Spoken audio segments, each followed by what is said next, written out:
మంచిది, పాటలు చాలు. మనమందరము లేచి నిలబడి కొద్ది నిమిషాల ఆరాధన చేసుకుందాం. అందరూ లేచి నిలబడినట్లయితే దేవుని నామానికి మహిమ కలుగును గాక.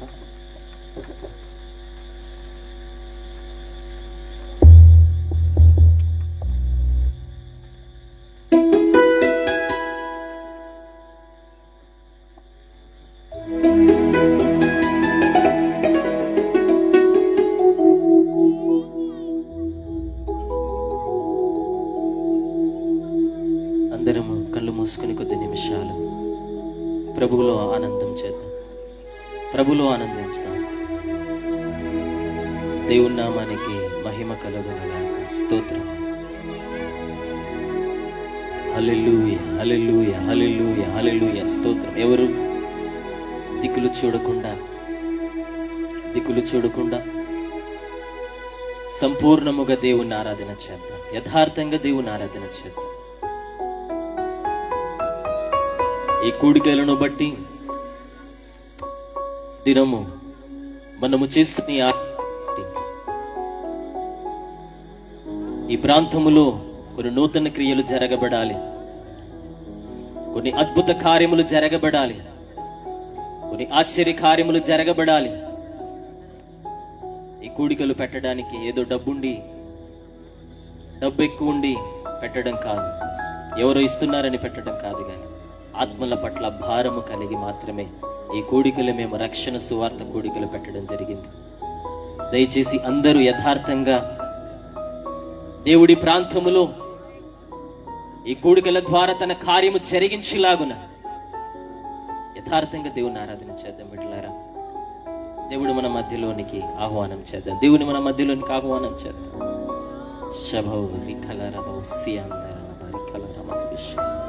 యేసయ్యా మీకు వందనాలు నాయన, యేసయ్యా మీకు స్తోత్రాలు నాయన. పరిశుద్ధాత్మ దేవుడా మీకు వందనాలు ప్రభువా. మా మధ్యలోనికి రండి యేసయ్యా, మీకు వందనాలు. నీవు రావాలి నాయన, మీకు స్తోత్రాలు ప్రభువా. నీవు ఆత్మకార్యం జరిగించండి నాయన, మీకు వందనాలు. వీర కార్యాలు జరిగించండి ప్రభువా, మీకు వందనాలు. శూర కార్యాలు జరిగించండి తండ్రి, మీకు స్తోత్రాలు చెల్లిస్తూ ఉన్నాను.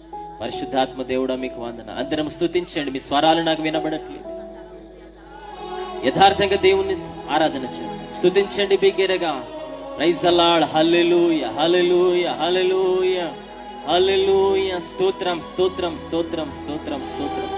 స్తుతిద్దాం బిగ్గరగా. హల్లెలూయా, hallelujah, hallelujah, hallelujah, hallelujah, hallelujah, హల్లెలూయా. యథార్థవంతులు స్తుతించండి, యథార్థవంతులు స్తుతించండి. స్తోత్రం. హల్లెలూయా, హల్లెలూయా, హల్లెలూయా. ఎక్కడన్నా నామము నిద్ర లేదా ముగ్గురు కూడుకుని ఉంటే వారి మధ్య నుండి ఉంటానని వాగ్దానము చేసిన దేవుడు మన మధ్యలో ఉన్నాడు. ఆయన నమ్మదగిన వాడు, మహత్కార్యములు జరిగించేవాడు, నిన్ను బ్రతికిస్తున్నటువంటి వాడు. ఏ అపాయములు వచ్చినా, ఏ నిందలు వచ్చినా, ఏ శ్రమలు వచ్చినా, ఏ రోగముల బారిన నువ్వు పడినా నిన్ను ఆదరించే దేవుడు మన మధ్యలో ఉన్నాడు. నిన్ను బలపరిచే దేవుడు మన మధ్యలో ఉన్నాడు. నిన్ను స్థిరపరిచే దేవుడు మన మధ్యలో ఉన్నాడు. దేవుని సన్నిధి మన మధ్యలో ఉన్నది బిడ్డలారా. ఆయన హస్తము మన పైన ఉన్నది. ఆయన ఈ దినము నిన్ను దర్శించబోతూ ఉన్నాడు. ఈ రాత్రి నిన్ను దర్శించబోతున్నాడు. హల్లెలూయా, హల్లెలూయా, హల్లెలూయా. ఈ సభలకు వచ్చినటువంటి నీవు ఏ శ్రమల్లో ఉన్నావు, ఏ ఇబ్బందుల్లో ఉన్నావు, ఏ ఇక్కట్ల మధ్య ఉన్నావు, ఏ భారము కలిగి ఉన్నావు, హృదయాంతరంగములు ఎరిగిన దేవుడు నీ దేవుడు. నీ కన్నీరు నీ దినము దేవుడు తొడవబోతూ ఉన్నాడు. నీ దుఃఖ దినములన్నీ సమాప్తమవబోతున్నవి. సంతోష వస్త్రముతో నేను నింపబోతున్నాడు. నీకు విశ్వాసం ఉందా? నీకు నమ్మకం ఉందా? ఎన్నిసార్లు ప్రార్థించిన జవాబు రాలేదని, ఎన్నిసార్లు ఆరాధన చేసిన జవాబు రాలేదు, విసిగిపోతూ చాటేస్తూ ఉన్నావేమో. అయ్యో నా పట్ల దేవుడు ఏ కార్యము చేయట్లేదని, అయ్యో నా పట్ల దేవుడు ఏ కన కార్యము చేయట్లేదని, ఏ మంచి కార్యము చేయట్లేదని, నా బ్రతుకింతేనా, నా పరిస్థితులు ఇంతేనా, నా స్థితి ఇంతేనా, నా జీవితం ఇంతేనా, నేను ఎడారి నేలగా మారిపోయినట్లుగా, ఎండినగా మారిపోయినట్లుగా బాధపడకు బిడ్డ. దేవుడు నీ పక్షమున ఉన్నాడు. నీ ప్రక్కన 1000 మంది కూలినా, నీ కుడి పక్కకు 10,000 మంది కూలినా అపాయము నీ యొద్దకు రాదు. ఏ తెగులు నీ గుడారము వాగ్దానము చేసిన దేవుడు నీ దేవుడు. దేవుని సన్నిధి మన మధ్యలో ఉన్నది. దేవుని సన్నిధి మన మధ్యలో ఉన్నది. నీకు విశ్వాసం ఉంటే, నీకు విశ్వాసం ఉంటే ప్రభువాను దర్శించమన్నాడు. ఇన్ని దినముల నుంచి, ఇన్ని సంవత్సరాల నుంచి, ఇన్ని నెలల నుంచి ఆరాధన చేస్తూ ఉన్నాను, ప్రార్థిస్తూ ఉన్నాను. విసిగిపోతున్నావేమో, నా ప్రార్థనకు జవాబు రాలేదని విసిగిపోతూ ఉన్నావేమో. ఈ సభల ద్వారా దేవుడు నీతో మాట్లాడవచ్చు. ఈ సభల ద్వారా దేవుడు నిన్ను దర్శించబోతున్నాడు. రాత్రి విశ్వాసం ఉన్నట్లయితే అట్టి విశ్వాసముతో, సంపూర్ణ విశ్వాసముతో దేవుడు ఆరాధన చేయాలి. హల్లెలూయా, హల్లెలూయా, హల్లెలూయా, హల్లెలూయా. ఇహలోక బంధాలు మరచి నీ ఎదుటే నేను నిలచి, అందరము కలిసి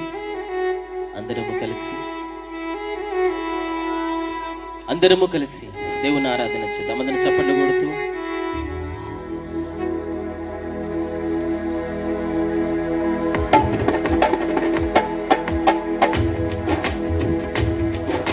అందరం చప్పట్లు కొడుతూ బిగ్గరగా దేవుని ఆరాధన చేద్దాం. బిడ్డలారా, యథార్థంగా నువ్వు నలిగిపోయినా, నువ్వు దుఃఖాల్లో ఉన్నా, సమస్యల్లో ఉన్నా, ఇబ్బందుల్లో ఉన్నా, ఇక్కట్లో ఉన్నా, నువ్వే స్థితిగతుల మధ్య ఉన్నా, దేవుడు నిన్ను ఆదరించేవాడునై, దేవుడు నిన్ను బలపరిచేవాడునై ఉన్నాడు, దేవుడు నిన్ను స్థిరపరిచేవాడునై ఉన్నాడు. స్తోత్రం.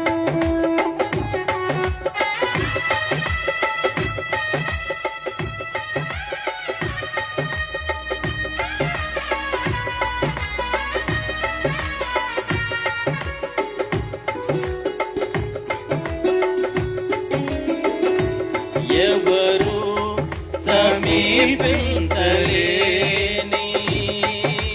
తేజస్సులో నివసించు నా యేసయ్యా. ఎవరు సమీపించలేని తేజస్సులో నివసించు నా యేసయ్యా. అందరం నీ మహిమను ధరించిన పరిశుద్ధులు నా వెంట పడగానే, నీ మహిమను ధరించిన పరిశుద్ధులు. మీ స్వరము నాకు వినబడట్లేదు, బిగ్గరగా స్వరమెత్తి పాడుచు. అందరము కలిసి ఆరాధన, స్తుతి, ఆరాధన, ఆరాధన, స్తుతి, ఆరాధన. అందరూ ఆరాధన, స్తుతి, ఆరాధన, ఆరాధన, స్తుతి, ఆరాధన. ఎవరు సమీపించలేని తేజస్సులో నివసించు నా యేసయ్యా. చప్పట్లు కొడదాం.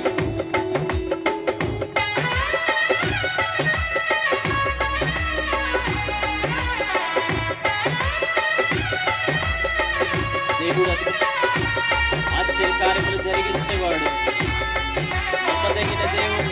నువ్వు చూస్తూ ఉంటే, నువ్వు ఏడుస్తూ ఉంటే, నువ్వు దుఃఖపడుతూ ఉంటే దేవుడు కాదు, నిన్ను వదిలేసే దేవుడు కాదు, పోనీలే అని వెళ్ళిపోయే దేవుడు కాదు, ఆయన దాటిపోయే దేవుడు ఎంత మాత్రమును కాదు. నిన్ను ఆదరించేవాడు, నిన్ను ముదిమి వరకు వచ్చే వరకు నిన్ను ఎత్తుకొని హత్తుకొని ఇహలోక బంధాలు మరచి నీ ఎదుటే నేను నిలచి.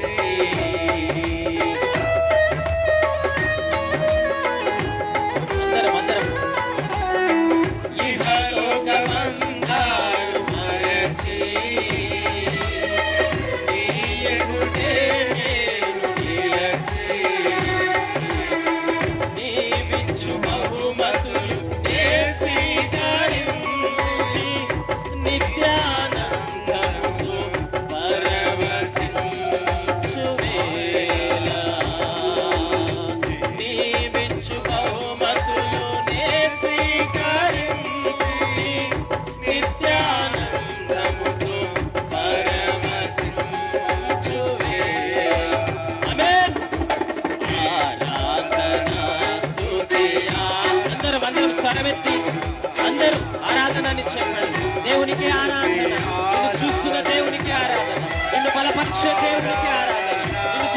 దేవునికి ఆరాధన, నిన్ను బ్రతికిస్తున్న దేవునికి ఆరాధననిచ్చు.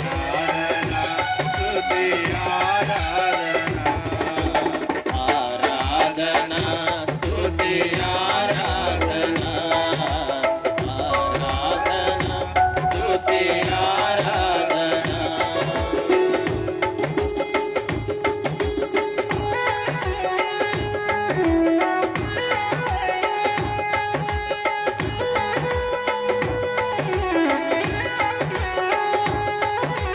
పరిశుద్ధాత్మ దేవుని సన్నిధి మన మధ్యలో ఉన్నది. ఈ దినము దేవుడిని దర్శిస్తూ ఉన్నాడు. నిన్ను బలపరిచే దేవుడు. ఏ సమస్యలు ఉన్నా, ఏ నిక్కల్లో ఉన్నా, ఏ ఇబ్బందుల్లో ఉన్నా, ఏ ఇక్కట్లలో ఉన్నా, ఈ సకల ద్వారా దేవుడిని దర్శించబోతున్నాడు.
చప్పట్లు కొడుతూ దేవుని ఆరాధన, సంతోషముగా ఉత్సాహముగా, సంతోషముగా ఉత్సాహము దేవుని ఆరాధన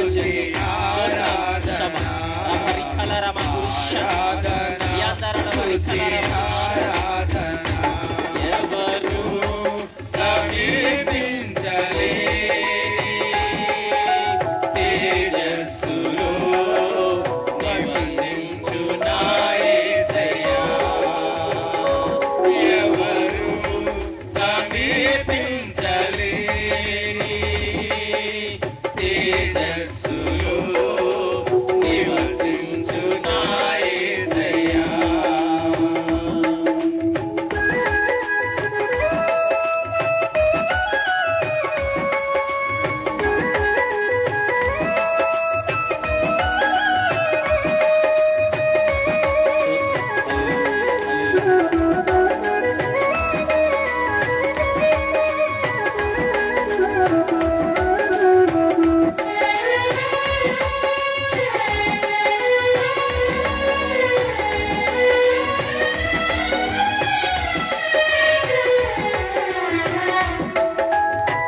జయించిన వారితో కలసి నీ సింహాసనము నే చేరగా. జయించిన వారితో కలిసి నీ సింహాసనము నే చేరగా. ఎవరికి తెలియని ఓ కొత్త పేరుతో నిత్య మహిమలు నన్ను పిలిచే ఆ శుభవేళ. ఎవరికి తెలియని ఓ కొత్త పేరుతో పిలిచే ఆ శుభవేళ. ఆమెన్. ఆరాధన స్తుతి ఆరాధన,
ఆత్మలు మన మధ్యలో ఉన్నాయి.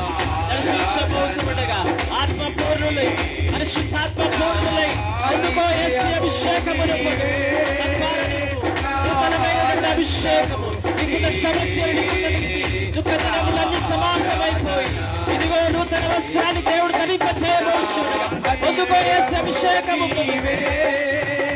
నా ఆనందము నీవే, నా ఆరాధన నీవే, నీకే వందనము, నీకే వందనము, నీకే వందనము, నీకే వందనము, నీకే వందనము, నీకే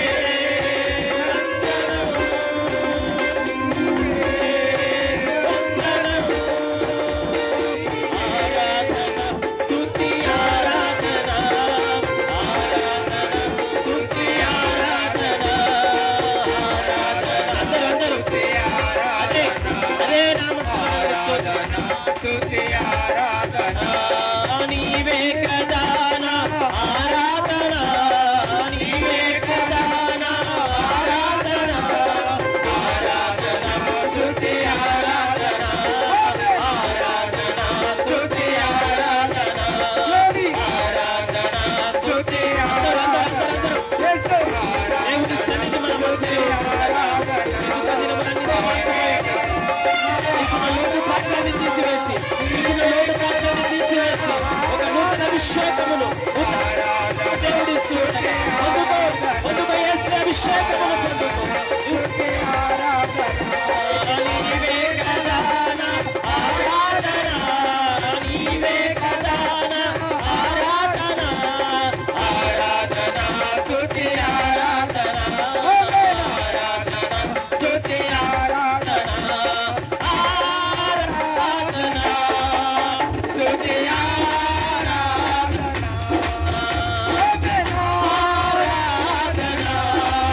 స్తుతి ఆరాధన ఆరాధన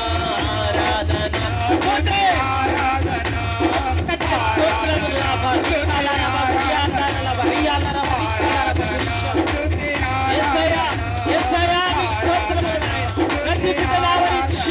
ప్రతి బిడ్డను దర్శించండి, ఆత్మ చేత అభిషేకించండి.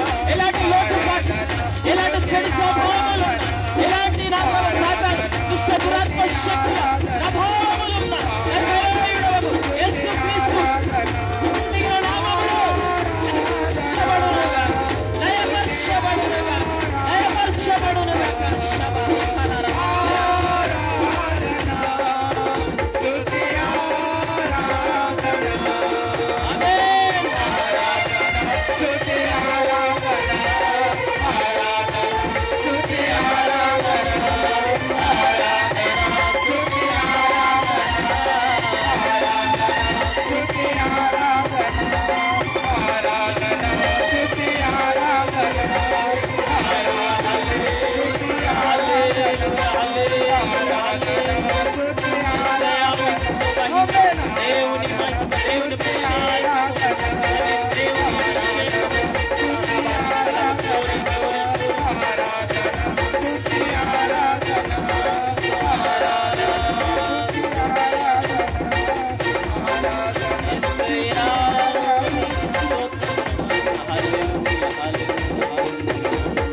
రెండు చేతులు పైకెత్తాం ఒకసారి. దేవుని సన్నిధి మన మధ్యలో ఉన్నది.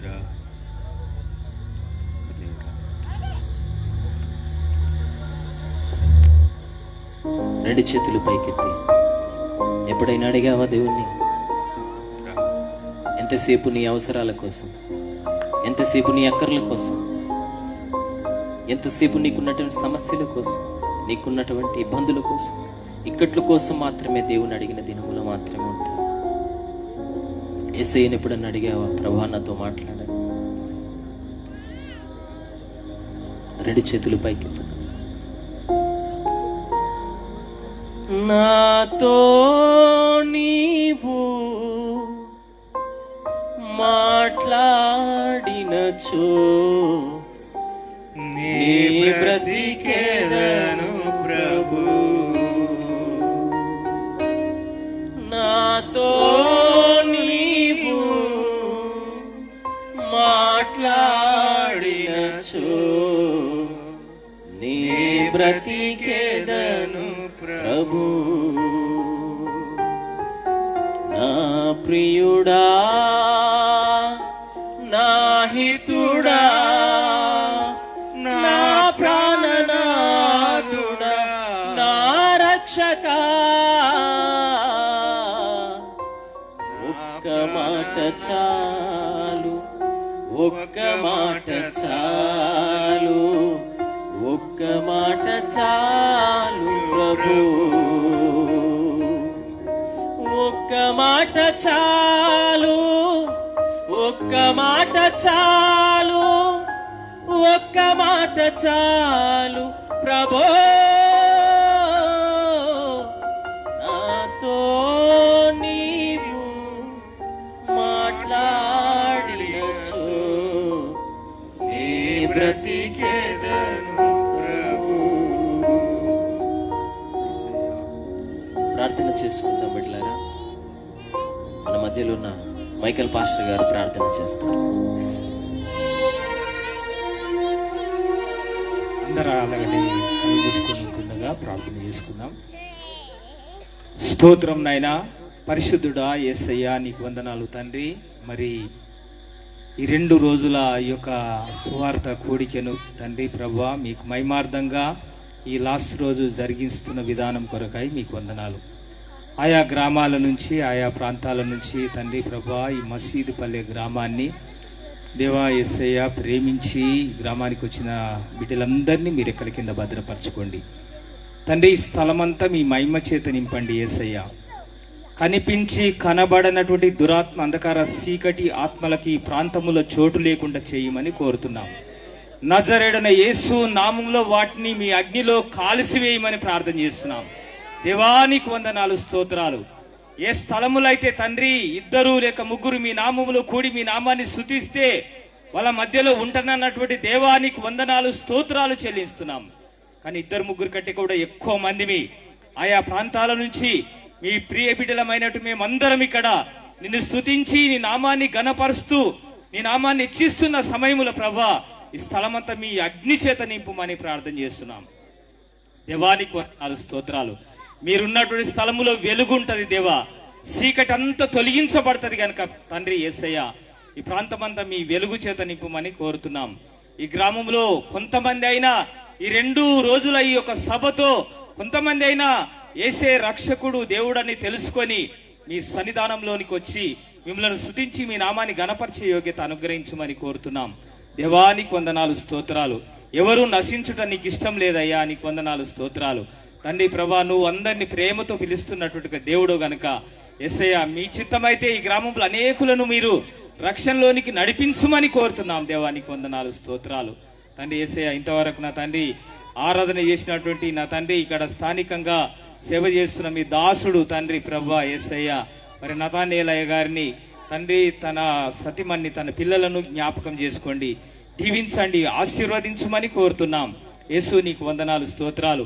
ఇప్పుడు వాక్యాన్ని అందించబోయే మీ దాసులను కూడా తండ్రి మీరే మీ ఆత్మ అభిషేకం చేత అభిషేకించి ఇక్కడ ఉన్నటువంటి ప్రతి ఒక్కరికి అర్థమయ్యే రీతిగా మీరు తనలో ఉండి మాట్లాడి సహాయం చేయమని కోరుతున్నాం. దేవానికి వందనాలు, స్తోత్రాలు. ఈ స్థలమంతా మీ మహిమ చేత నింపి మీరే ముందున్న కార్యక్రమం అంతా మీరు నడిపించి సహాయం చేయమని ప్రార్థన చేస్తున్నాం. ఈ స్టేజ్ మీద ఉన్నటువంటి దైవ సేవకులను మీ హస్తములకు అప్పగించుకుంటున్నాం. ఆయా ప్రాంతంలో నుంచి వచ్చిన మీ సేవకులందరినీ కూడా మీరు దీవించి ఆశీర్వదించుమని యేసు నామములో అడిగి వేడుకొనిచున్నాము తండ్రి. ఆమేన్, ఆమేన్.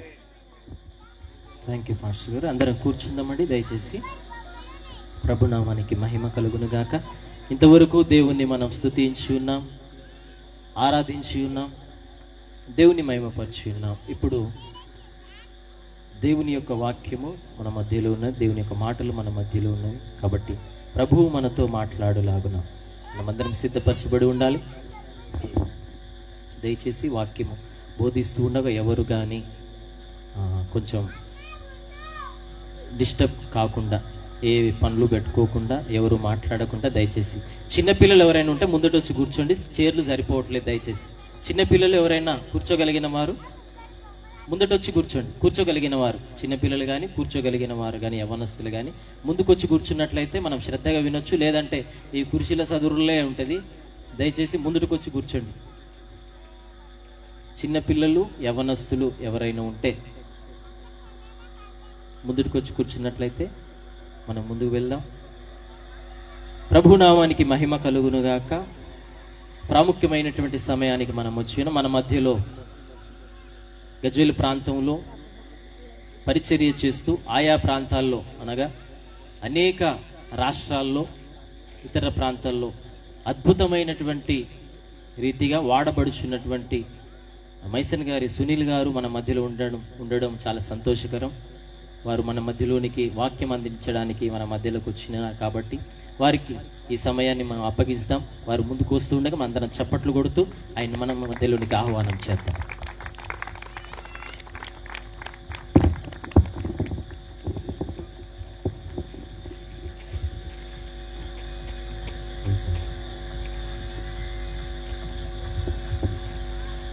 దేవుని పరిశుద్ధ నామానికి మహిమ కలుగునుగాక.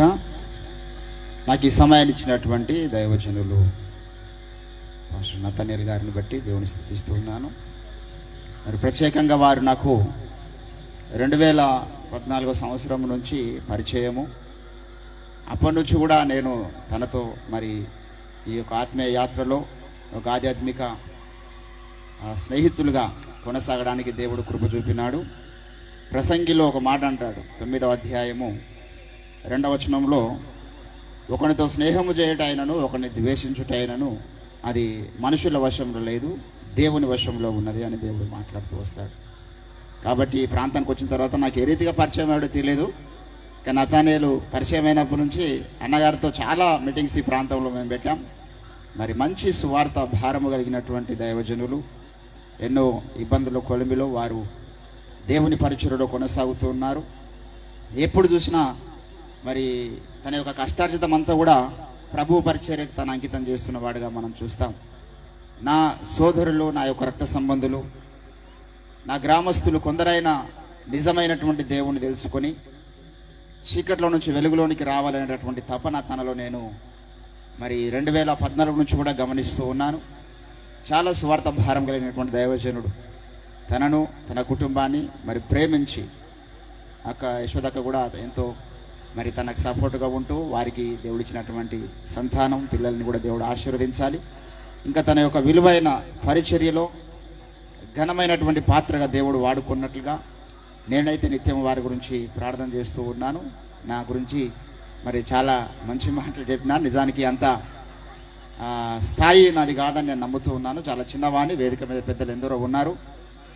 మైకల్ పాస్టర్ గారు, అదే రీతిగా ప్రభువర్ధన్ అన్న గారు, డేవిడ్ అన్న గారు, ప్రతి ఒక్కరికి పేరు పేరున నేను కృతజ్ఞతలు తెలియజేస్తున్నాను. సైమన్ గారు ఉన్నారు, స్టీఫెన్ అన్న ఉన్నారు, తర్వాత దైవజనులు ఈరోజు వచ్చారు.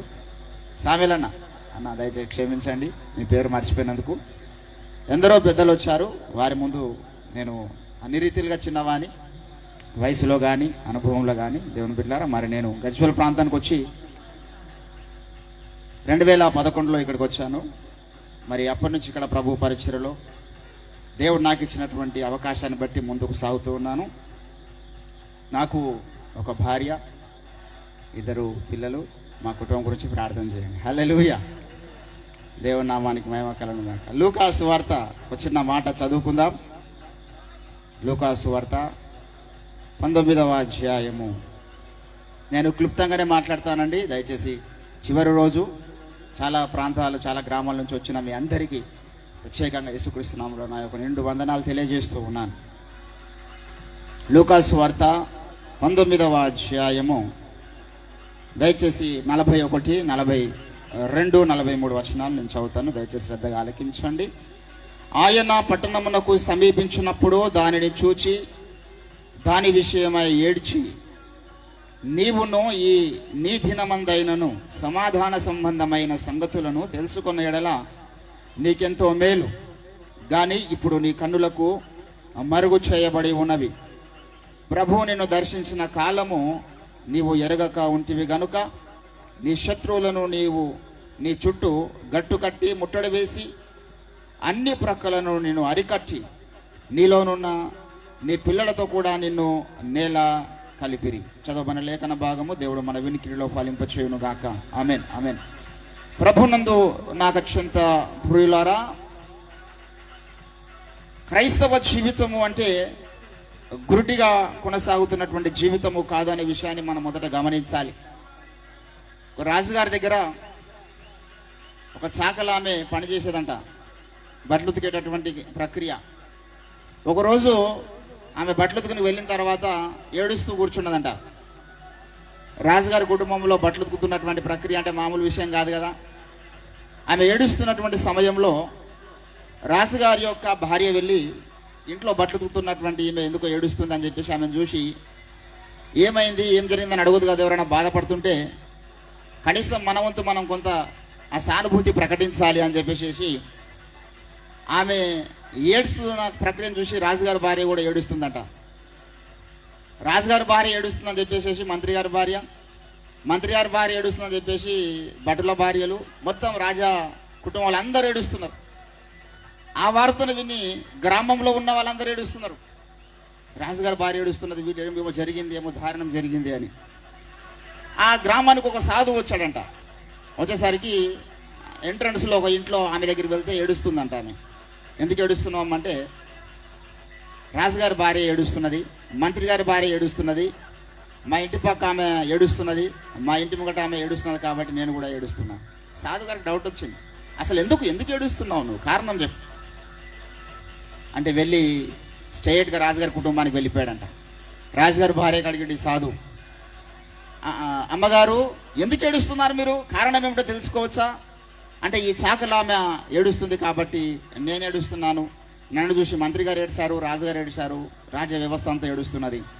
ఆ చాకల ఆమె దగ్గరికి వెళ్ళాడంట ఈ యొక్క సాధు గారు. అమ్మ అసలు ఎందుకు ఏడుస్తున్నావు నువ్వు చెప్పు అని అడిగితే ఆమె అన్నదంట, నా దగ్గర ఒక బర్రె ఉండండి, ఆ బర్రె చనిపోయింది, అందుకే ఏడుస్తున్నాను అని చెప్పింది. ఏంటంటే కారణం తెలుసుకోకుండా రాజుగారి కింద ఉన్నటువంటి వ్యవస్థ అంతా కూడా బ్లైండ్ ఇమిటేషన్ అంటారు. క్రైస్తవం అంటే అట్లా గుడ్డిగా వెంబడించేది కదా, ఏదో అందరూ చూస్తున్నారు కదా అని చెప్పేసి మనము ఏదో వెళ్ళేటటువంటి ప్రక్రియ గుంపుల గోవిందని అట్లా పోయే పరిస్థితి కాదు మనది. We are ఎన్లైట్ people. క్రైస్తవులకు ఉన్నటువంటి పేరు ఏమిటంటే వీరు వెలిగింపబడిన వారు. హల్లెలూయా. చీకటిలో నుంచి ఆశ్చర్యకరమైన వెలుగులోనికి నడిపించబడిన వారు. హల్లెలూయా. దేవుని బిడ్డలారు, ఇక్కడ ఎవరు కూడా గుడ్డిగా మరి అందరూ వచ్చారు కాబట్టి నేను వచ్చినటువంటి స్థితిలో ఎవరు లేరు, అందరూ హల్లెలూయా అంటున్నారు కాబట్టి నేను అంటున్న స్థితిలో ఎవరు లేదు. We have a clarity, why should we praise our Lord Jesus Christ. దేవుని బిడ్డలారా, చదివినటువంటి లేఖన భాగమును మనం గమనిస్తే యేసు ప్రభుల వారు ఆ పట్టణమును సమీపించి ఆ పట్టణమును చూచి యెరూషలేము అనేటువంటి ఆ పట్టణమును బట్టి ఆయన ఏడుస్తూ ఉన్నాడు. యేసు ప్రభుల వారు బైబిల్ గ్రంథంలో పాత నిబంధనలు 3 సార్లు, కొత్త నిబంధనలు 3 సార్లు కన్నీరు గారుస్తున్నటువంటి పరిస్థితిని మనం గమనిస్తూ ఉంటాం. ఎందుకు ఆ పట్టణమును చూసి యేసు ప్రభుల వారు ఏడిశాడు? ఆ పట్టణం యొక్క గతి నుంచి ఎందుకు బాధపడుతున్నాడంటే, ప్రభువు దర్శించిన కాలము నీవు గ్రహించలేకపోయావు, నీవు గుర్తించలేకపోయావు అనేటువంటి విషయాన్ని బట్టి దేవుడు కన్నీరు గారుస్తూ ఉన్నాడు. అంత విలువైన విషయమా, అంత అవసరమైన విషయమా అంటే చాలా అవసరమైన విషయం. ఈరోజు భూమి మీద దేవుడు మనుషులను దర్శిస్తాడు, దేవుడు భూలోకాన్ని దర్శిస్తాడంటే ఇస్లాం ఒప్పుకోదు. ఇస్లాంలో ఇన్కార్నేషన్ లేదు. దేవుడు దిగి రావడము, ఆ నరావతారం ఎత్తడము ఇదంతా దేవునికి అవసరం లేదండి. దేవుడు ఏమన్నా చేయాలనుకుంటే అక్కడి నుంచి సింహాసనం మీద నుంచి కలుగును కాకంటే అయిపోతుంది. ఏ కార్యం జరగాలన్నా దేవుడు మాట మాత్రం సెలవిస్తే అయిపోతుందని నమ్ముతారు. కానీ దేవుడు నరావతారం ఎత్తాడంటే, దేవుడు అవతరిస్తాడంటే, దేవుడు దర్శిస్తాడంటే ఇస్లాం ఒప్పుకోదు. కానీ మిగతా అన్ని మతాలు దేవుడు దర్శిస్తాడంటే ఒప్పుకుంటారు. మన దేశంలో దశావతారాల ప్రక్రియ ఇదే రీతికి వచ్చింది. దేవుడు ఒక్కోసారి ఒక్కొక్క కార్యాన్ని బట్టి అవతరిస్తాడని నమ్ముతున్నటువంటి దేశం భారతదేశం. దేవుని బిడ్డలారు ఇక్కడ అంటున్నాడు, దేవుడు నిన్ను దర్శించిన కాలం. దేవుడు బైబిల్ గ్రంథములో అనేక మంది ప్రవక్తలను అనేక రీతులుగా ఒక్కొక్క కార్యక్రమాన్ని బట్టి దర్శించుకుంటూ వచ్చిన వాడుగా ఉన్నాడు. అబ్రహామును దేవుడు దర్శించినాడు. ఎలాగో దర్శించినాడు అబ్రహామును? ఎండవేళ ఆయన మామ్రే అనేటటువంటి ఒక చెట్టు కింద కూర్చున్నప్పుడు, ఆది కాండము 18వ అధ్యాయం 1వ వచనంలో ముగ్గురు మనుషులు నడుచుకుంటూ వచ్చారంట ఆయన ముందుకు. ఏంటంటే దేవుడు వచ్చే విధానం అదేనా? దేవుడు అంటే ఇట్లా రావాలి, ఆర్భాటంతోనూ ప్రధాన దూతల శబ్దముతోనూ, ఏదో భూమి కంపించాలి, లేకపోతే ఆకాశం అంతా గగ్గోలు పెట్టాలి. ఆయన ఒక మనిషిలాగా నడుచుకుంటూ వస్తున్నాడు. వేరే అందరూ ఆ ఊర్లో చాలా మంది చూసారు. ఆ కొర నుంచి నతనేలు ఇంటి దాకా వచ్చిన దాకా ఇప్పుడు నన్ను ఎంతమంది చూసుంటారండి? ఎంతో మంది చూసుంటారు, కానీ ఎవరు నన్ను పాస్టర్ అనుకోరు. మామూలు పిల్లాడి కూడా పోతున్నాను. అట్లా అబ్రహాము ఇంటి దగ్గరకు వచ్చినప్పుడు దేవుడు ఆ గ్రామంలో చాలా మంది చూస్తున్నారు. ఎవరో ముగ్గురు నడుచుకుంటూ వెళ్తున్నారు, కొత్త మనుషులు ఉన్నారు, ఊరు కొత్త మనుషులు వచ్చారు. వారి ముఖాలు ఇప్పుడు ఇంతకుముందు చూలే. కానీ అబ్రహాము దగ్గరకు వచ్చినప్పుడు ఆ యొక్క సింధూర వనం దగ్గర కూర్చున్న అబ్రహాము దిక్కున లేచినాడు. ఎందుకు? అబ్రహాముకు తెలుసు, you know very well what they are. వారెవరు, వారు ఎందుకు వస్తున్నారు? కనబడడానికి మనుషులు ఉన్నారు, నిజానికి వీళ్ళు మనుషులు కాదు. దేవాది దేవుడే భూమి మీదకి దిగి వచ్చినాడు. అబ్రహాం ఇంట్లో భోజనం చేస్తున్నాడు. అబ్రహాము నీళ్ళు ఇస్తే కాళ్ళు కడుక్కున్నాడు. తన యొక్క భార్య అయినటువంటి శారమ్మ వెళ్ళి వంట చేసి పెడితే వారి ఇంట్లో భోజనం చేసి అబ్రహామును ఆశీర్వదించి దేవుడు వెళ్ళిపోయినాడు. అబ్రహామును దర్శించినటువంటి కోణం, యబ్బోకు రేవు దగ్గర యాకోబు మహాబల పరాక్రమం గల వేటగాడై అప్పటికే ఎన్నో యుద్ధాలు చేయించిన వాడిగా తిరిగి వస్తున్న సమయంలో యాకోబును యబ్బోకు రేవు దగ్గర దేవుడు దర్శిస్తాడు. ఒక రాత్రి ఒక నరునితో పెనుగులాడినట్లుగా దేవునితో పెనుగులాడినాడు. యాకోబు గురించి లేఖనం సాక్ష్యం ఇస్తుంది. యాకోబు మగసిరి గలవాడై అతడు దేవునితో పోరాడాను. ఏంటండి, ప్రతి కాలములో ప్రతి సమయంలో దేవుడు ఏ కార్యక్రమం కొరకైనా సైలెంట్గా దర్శించుకుంటూ వస్తూ ఉన్నవాడు ఉన్నాడు. ఎక్కడ కూడా దేవుని యొక్క విజిటేషన్ మనం అనుకున్నట్లుగా ఉండదు. అది మనం మొదట గమనించాలి. లాస్ట్కు దేవుడు ఆయా రీతులుగా దర్శించినటువంటి దేవుడు చిట్ట చివరి సమయములో యుగముల అంతమందు తన కుమారుని ద్వారా ఈ లోకానికి దర్శించిందంట. ఎవరన్నా నమ్మారండి? యూదులు ఎవరు నమ్మలేడు. ఆయన ఎవరంటే ఒక బీద కన్య గర్భమందు పుట్టినాడు. ఉన్నతమైన జన్మ కాదు ఆయనది. ఏదో పశువుల పాకరంటే రాజుగారు దేవుడు పుడితే పశువుల పాకలో పుడతాడా? ఆ పశువుల పాకలో పుట్టిన వాడిని దేవుడు అంటారు వీళ్ళు. రాజు అంటే ఎట్లా పుట్టాలి? రాజవంశంలో పుట్టాలి, రాజ కుటుంబంలో పుట్టాలి అని ఎవరు కూడా యేసు ప్రభువును తన యొక్క జన్మను నమ్మిన వారు కాదు. దేవుడు అంటే నజరేతు నుంచి మంచిదేదని రాగలదా అంటే ఏమి రాదు అక్కడి నుంచి అని నమ్ముతూ ఉన్నటువంటి పరిస్థితి. ఇప్పటికీ ఎవరు కూడా ఆ ఇజ్రాయెల్ దేశంలో నమ్మకపోవడం గల కారణం అదే. దేవుడు అట్లా రాడు కదా అనుకుంటున్నారు ప్రతి ఒక్కరు. ఈరోజు దేవుని బిడ్డలారా, ప్రభువు నిన్ను దర్శించిన కాలము. ఈరోజు యేసు ప్రభుల వారు భూమి మీదకి ఏ రీతిగా నరావతారం మీద వచ్చి దర్శించిండో ఈరోజు ఆయన వాక్యము ద్వారా దర్శిస్తున్నాడు లోకానికి. హల్లెలూయా! దేవుడు కావాలని మొత్తుకోవడం కాదు. దేవుడు వచ్చాడు, దర్శించాడు, మాట్లాడుతున్నాడు. చూసే కన్నులు లోకానికి లేవు. వారి కన్నులు మూయబడి ఉన్నాయి. యెషయా 6వ అధ్యాయం 9వ వచనంలో అంటాడు, ఎందుకు మూసాడు దేవుడు తెలుసా? వీరి కన్నులు ఎంత చెప్పినా వీరు వినడం లేదు. నా ప్రవక్తలను పంపిస్తున్నాడు పెద్దల కన్ను లేచి. నేను నా యొక్క బోధకులను, ప్రవక్తలను, అపోస్తలులను పంపిస్తూ ఉన్నాను. వారిని హింసిస్తున్నారు, ఎగతాళి చేస్తున్నారు, కానీ నేనే వారి రూపంలో వచ్చినానని వీరు గ్రహించలేకపోతున్నారు కదా. యెషయా నీవు వెళ్ళి ఏంటంటే యెషయా యొక్క దర్శనం ఏమిటి చెప్పండి? యెషయా యొక్క దర్శనం ఏంది? పరిశుద్ధుడు పరిశుద్ధులని కొని అనబడుతున్నటువంటి ఆ యొక్క సింహాసనం మీద కూర్చున్న వాడిని చూసినటువంటి యెషయాకు ఎవరు వెళ్ళదని లోకానికి ఈ ప్రజలను రక్షించడానికి అన్నప్పుడు నేను వెళ్తాను ప్రభువా అని యెషయా మాట్లాడిన సందర్భంలో నువ్వు వెళ్ళి ఏ కార్యక్రమం చేయాలయ్యా? ఏం బోధించాలి నువ్వు జనాంగానికి? ఏమన్నా అద్భుత కార్యాలు జరిగించి రావాలనా? ఎర్ర సముద్రం 2 పాయలు చేయాలన్నా మోషేలాగా? మన్నాను కురిపించాలనా మోషేలాగా? అగ్నిని కురిపించాలనా ఏలేలాగంటే కాదు కాదు కాదు, ఇవన్నీ చేయొద్దు. ఇవన్నీ చేసినా నేను చాలా చేసిన కార్యక్రమాలు భూమి మీద. నువ్వు వెళ్ళి ఒక కార్యక్రమం చేసేయా. ఏ కార్యక్రమం అంటే అందరి కన్నులు మూసేస్తా. ఎందుకు మూయాలండి అంటే వారు సత్యాన్ని గ్రహించకూడదు. ఎందుకంటే ఇది వరకు చాలాసార్లు చెప్పాను నేను. I have visited them many more times but they did not get my visitation. నా యొక్క దర్శనాన్ని వారు గ్రహించలేకపోతున్నారు. వారి కన్నులు. దేవుని బిడ్డలారా, దేవుడు దర్శిస్తాడు, చూస్తాడు. ఒక్కసారి, 2 సార్లు, 3 సార్లు అనేక రీతులుగా నీతో మాట్లాడుతూ ఉన్నాడు దేవుడు. అయినా నా గాదులే అని నువ్వు అనుకున్నావంటే ఒక టైం రాబోతున్నది. ఇక నీకు దేవుడు దర్శించే టైం అయిపోతుంది. దేవుడు నీతో మాట్లాడే టైం అయిపోతుంది. ఏంటండి చాలామంది అంటారు, బ్రదర్ నాకెందుకు దేవుడు దర్శిస్తాడండి, నాలో ఏ మంచి లేదు కదా, నేను సేవకుని కాదు కదా, నేనంత ప్రార్థన జీవితం నాకు లేదు కదా, నేను చీటికి మాటికి పడుతూ ఉన్నవాడిని కదా, నన్ను ఎట్లా దేవుడు దర్శిస్తాడు? చాలామందికి ఒక ఆలోచన ఉంటుంది. నేనంతటి వానండి, నన్ను దర్శించడానికి అనుకోవద్దు. నువ్వు పడిపోయిన స్థితిలో ఉన్నాను అనుకోవద్దు. లోకస్తులు తప్పు చేయడం వేరు, క్రైస్తవులు తప్పు చేయడం వేరండి. రోడ్డు పంట ఇప్పుడు నడుచుకుంటూ వెళ్తున్నాం అనుకోండి, ఫర్ ఎగ్జాంపుల్, ఏమన్నా గుంత చూసుకొని లేక కాలు జారి పడ్డాం, ఈ ఎట్లయినా పడ్డా గిన్నె కింద అని చెప్పేసి ఆయన మెత్తేసుకుని పండుకుంటామా? ఏ లేచి ఇంటికి ఏం పోదా అనుకుంటామా? చెప్పండి. ఎటు కూడా పడ్డా ఇంకేది పండుకుందా మీరు అనుకోండి, ఎవరు అనుకోడు. ఎవరు చూడకనే ముందు దిగ్గులేసి వెళ్ళిపోతారు. హల్లెలూయా. అది క్రైస్తవుని యొక్క లక్షణం. దావీదు అంటాడు 119వ కీర్తన 176వ వచనంలో అంటాడు, దేవా తప్పిపోయిన గొర్రె వలె నేను త్రోవ విడిచి తిరిగి తిని నీ సేవకునికి నువ్వు మరలా ఏంటండి దారికి నడిపించుము, ఎందుకంటే నేను నీ ఆజ్ఞలు మరచువాడను కానన్నాడు. ఈరోజు క్రైస్తవులుగా మనము గొర్రెలుగా, అంటే యేసు ప్రభు గొర్రె పిల్లలుగా మనం పిలువబడుతున్నాం. ఏంటంటే ఒక మోరిలో ఒక గొర్రె ఒక పందిపిల్ల రెండు పడ్డాయి అనుకోండి. ఒక మోరిలో, రోడ్డు పంటి మోరిలో పందిపిల్ల పడ్డది, గొర్రె పిల్ల పడ్డది. ఆ రెండుట్లో ఏమి సంతోషపడతాయి? పందిపిల్ల సంతోషపడుతుంది. ఆ బురద వాసన, ఆ గబ్బు కంపంత నాకు చాలా ఇష్టం.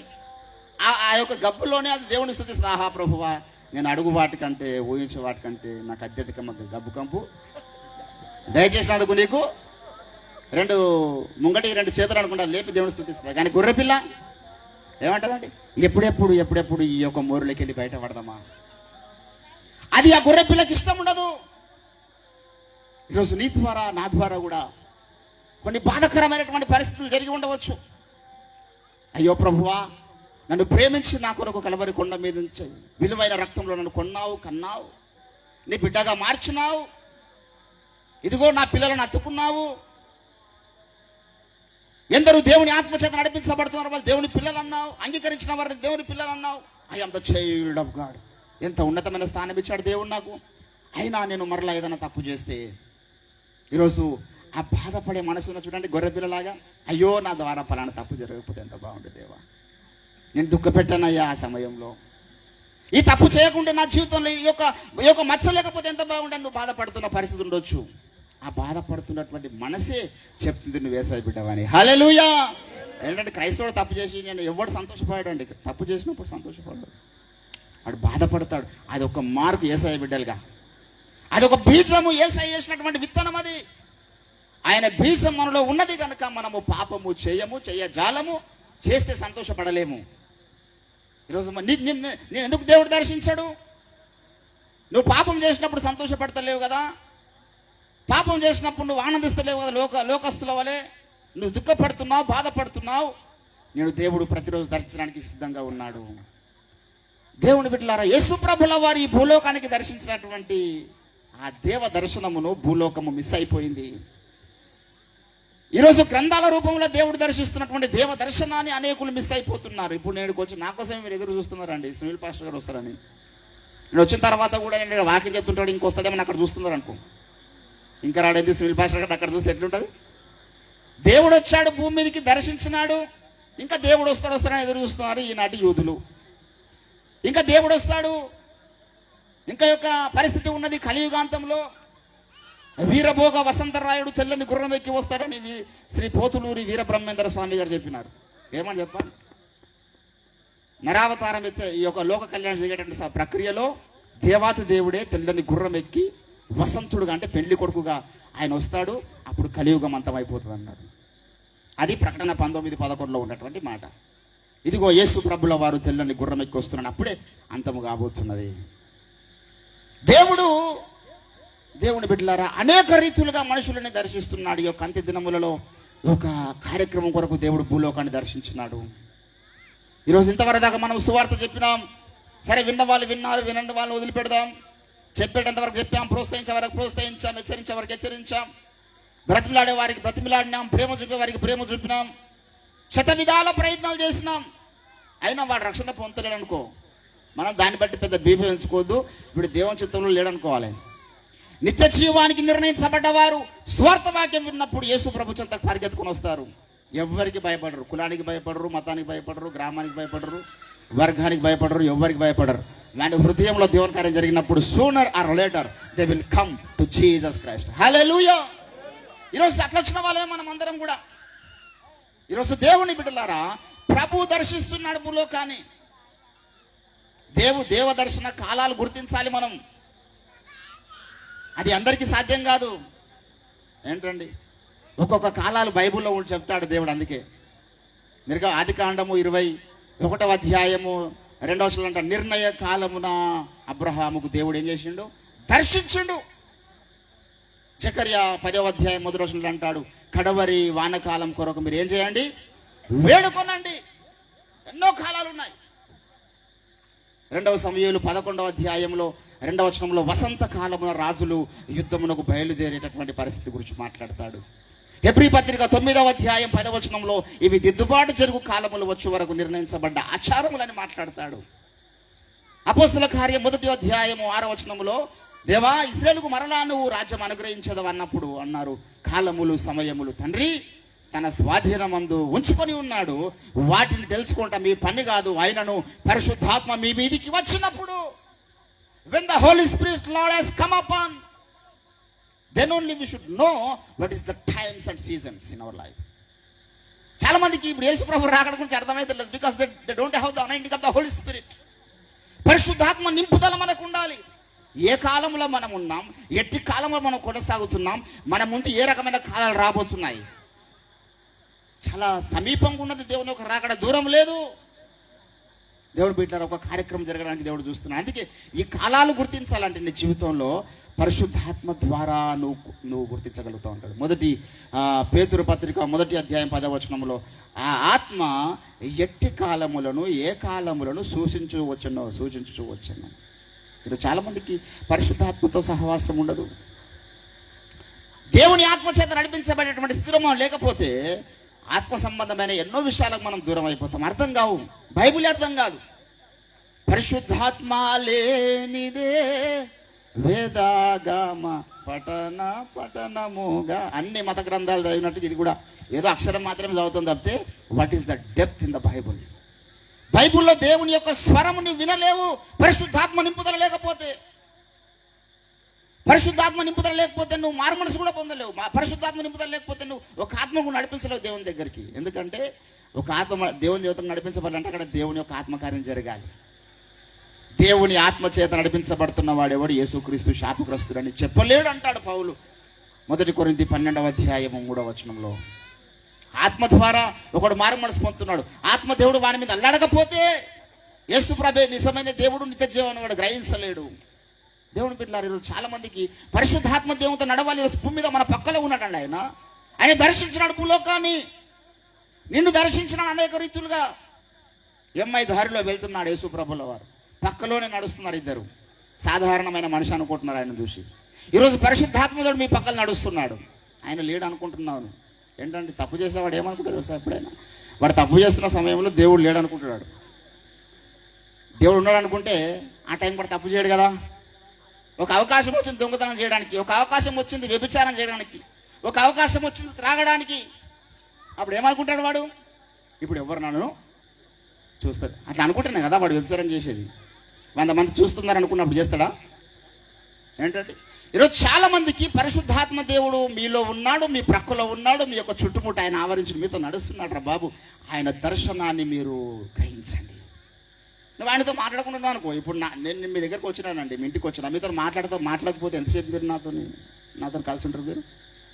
మీరేం మాట్లాడినా తిన్నావా తింటావా అంటే ఏమనుకుంటే ఇట్లనే నేను మనదిన పాము లేకున్నాను,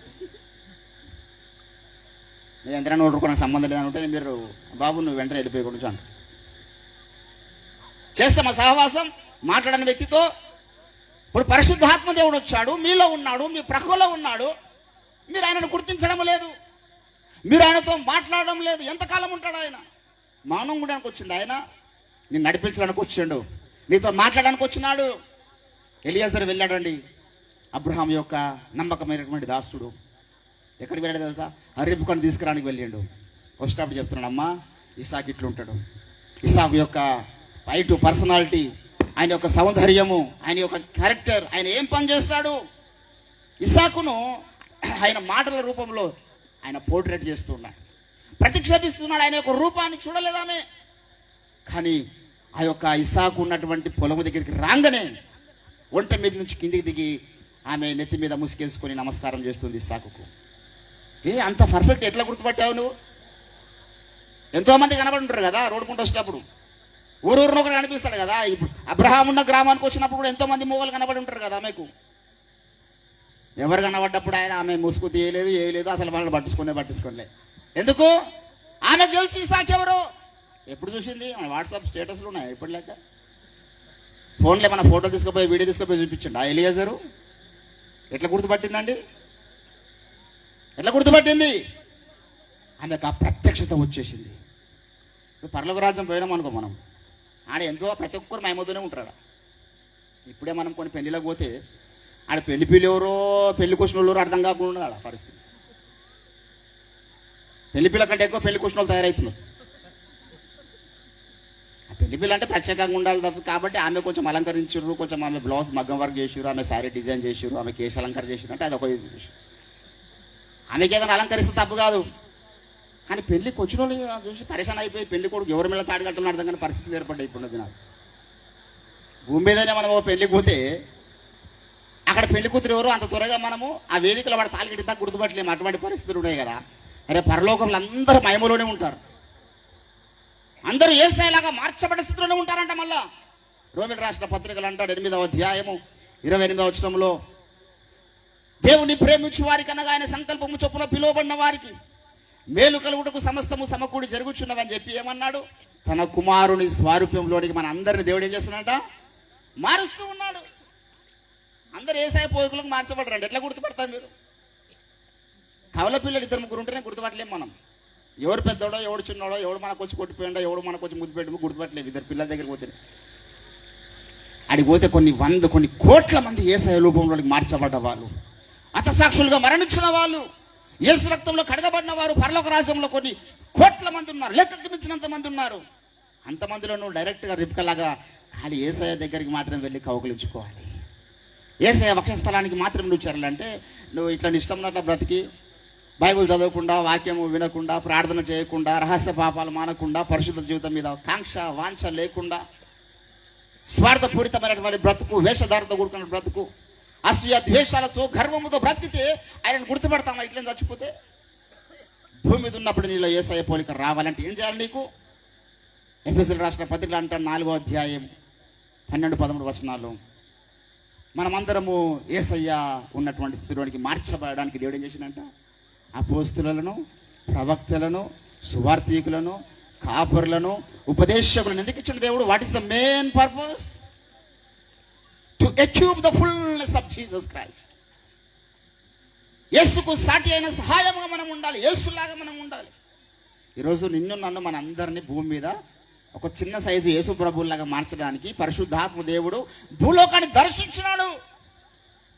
ఇక్కడ ఉన్నాడు ఆయన. ఆయనను మనము చూడలేకపోతున్నాం, ఆయన ఇస్తున్న అభిషేకాన్ని పొందుకోలేకపోతున్నాం. వై రివైవల్ టారిస్ అనే గ్రంథంలో రెవెన్యూల్స్ గారు అంటారు, చాలా ప్రచండమైనటువంటి బుక్ అది. ప్రతి ఒక్కరు ఆ బుక్ చదవాలి. ఉద్యమము ఎందుకు ఆలస్యం అవుతున్నది, తెలుగులో కూడా వచ్చింది. ఆ బుక్లో అంటాడు, బాబు అభిషేకం పొందుకున్నటువంటి వ్యక్తి జీవితంలో చాలా గొప్ప కార్యక్రమాలు జరుగుతాయి.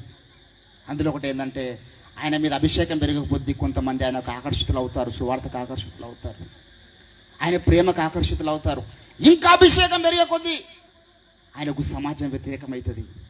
ఇంకా అభిషేకం పెరిగే కొద్దీ తన కుటుంబస్తులు వ్యతిరేకమవుతారు, నాన్న వారు వదిలేసే పరిస్థితి వస్తుంది. ఇంకా అభిషేకం ఎక్కువ కొద్దీ ఆయన మీద నిందలు వస్తాయి, అవమానాలు వస్తాయి. ఇవన్నీ చెప్పాడండి అభిషేకం సూచన. ఎవరి మీద లేనిపోని నిందలు, అవమానాలు ఊకే వస్తున్నాయి అనుకో, అక్కడ ఏదో జరిగిందని మనం ఊహించుకోవద్దు. ఒక భార్య ఊకే భర్తను అవమానిస్తుందంటే, ఊకే అనుమానిస్తుందంటే అర్థమైంది. ఆడేదైనా చీటికి మాటికి అక్కడక్కడ లైన్లు పెట్టుకున్నాను కాదు కదా. ప్రతి భార్య ప్రపంచంలో ప్రతి భర్త మీద ఖచ్చితంగా అనుమానం ఉంటుంది. నాకు అనుమానం లేదండి మా భర్త మీద అని ఎవ్వరు చెప్పలేరు. ప్రతి ఒక్కరు కొంత అయినా చిన్నదో పెద్దదో అనుమానాలు ఖచ్చితంగా ఉంటాయి. అట్లా సేవకుల మీద 100ల కొద్ది ఉంటాయి. ఎందుకో తెలుసా? వాళ్ళు తప్పు చేస్తున్నారని కాదు, మీకన్నా మాకన్నా ఎక్కువ భయం వాళ్ళకు ఉంటుంది. ఎందుకో తెలుసా? బోధకులమైన మేము మరి కఠినమైన తీర్పు పొందుతాం. అంత సింపుల్ అండి. ఒకవేళ ఫర్ ఎగ్జాంపుల్ వాడు ఒకవేళ పాపం చేయాలనుకున్న పరిస్థితుల్లో ఉన్న దేవుడు దూరం చేస్తాడు. తప్పు చేయనీయడు, అవమానపరచనీయడు. ఎందుకు తెలుసా? ఒక సేవకుడు తప్పు చేస్తే అది దేవునికి అవమానం అవుతుంది. అయినా సేవకుడి జీవితంలో నిందలు వస్తాయి, అవమానాలు వస్తాయి, వ్యతిరేకతలు వస్తాయి. ఇదంతా దేనికి సూచన అంటే వీడు పరిశుద్ధాత్మ దేవుని యొక్క దర్శనాన్ని పికప్ చేసుకున్నాడు. అబ్రహాము మామ్రే దగ్గర ఉన్నప్పుడు ఆ త్రియక దేవుణ్ణి విజిట్ చేసుకున్నట్లుగా, పికప్ చేసుకున్నట్టుగా పరిశుద్ధాత్మ దేవుణ్ణి కొందరు ఏం చేస్తున్నారంటే కౌగులించుకుంటున్నారు. అయ్యా నన్ను దాటిపోవద్దు ఒక రాత్రికాల సమయంలో. అబ్రహాం అంటాడు, ప్రభువా నీ దాసుని దాటి వెళ్ళకూడదు.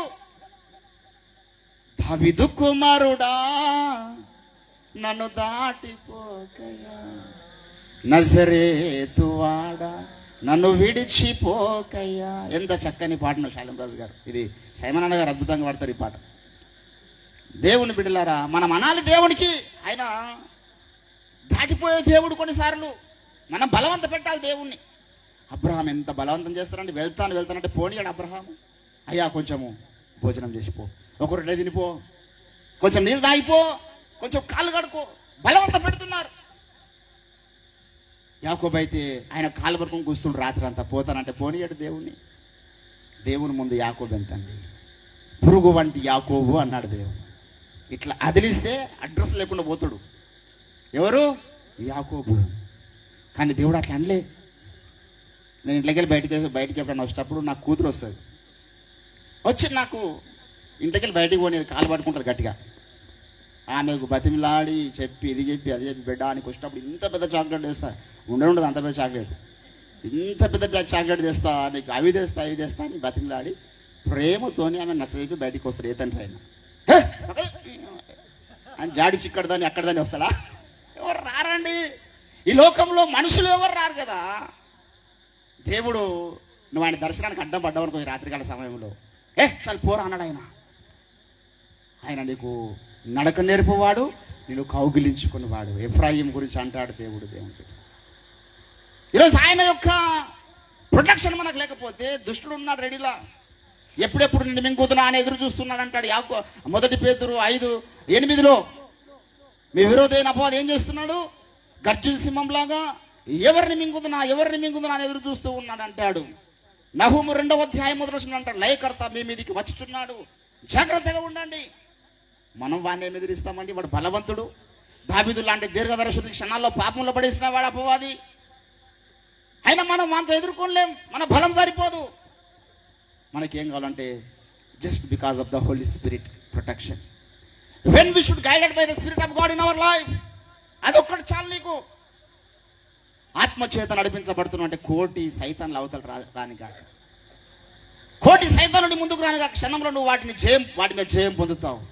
ఎన్ని రకాల చెడ్డ తలంపుల్ని తీసుకొచ్చి పాపంలో పడేయడానికి అవతల కొన్ని లక్షల సైతాన్లు ప్రయత్నం చేయను కాక.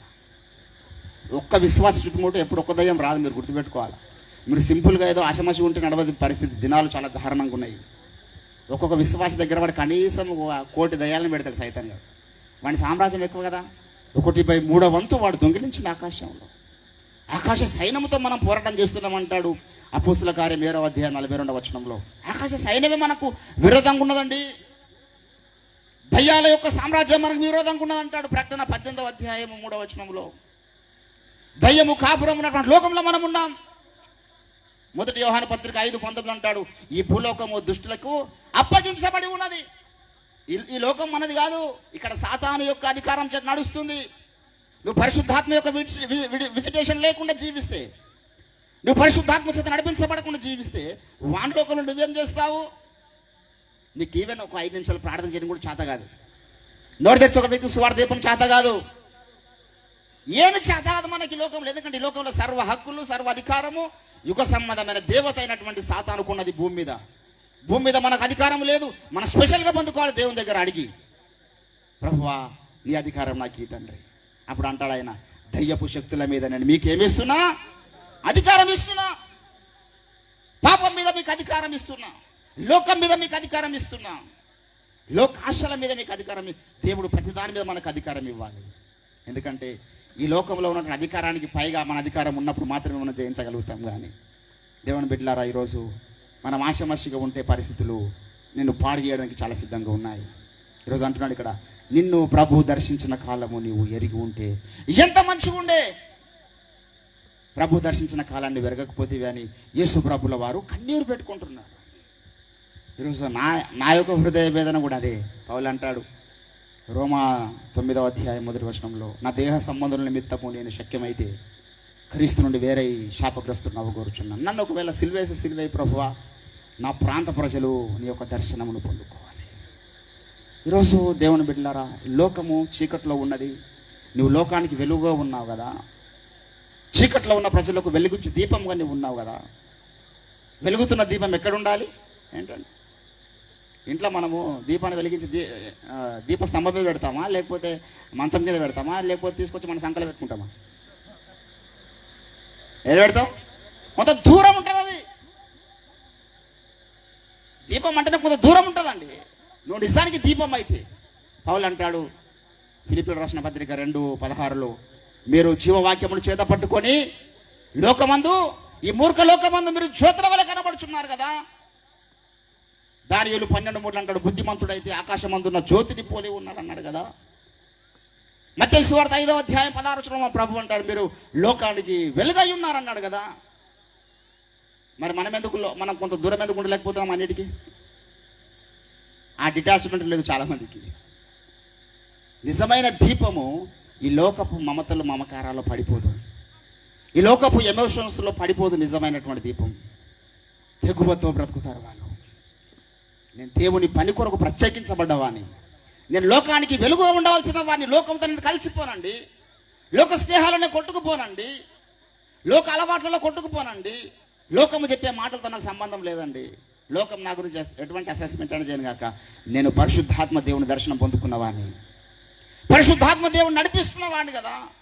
వాళ్ళ మాటలు నాకెందుకు, వాళ్ళు ఏమంటారు నాకెందుకు నన్ను గురించి?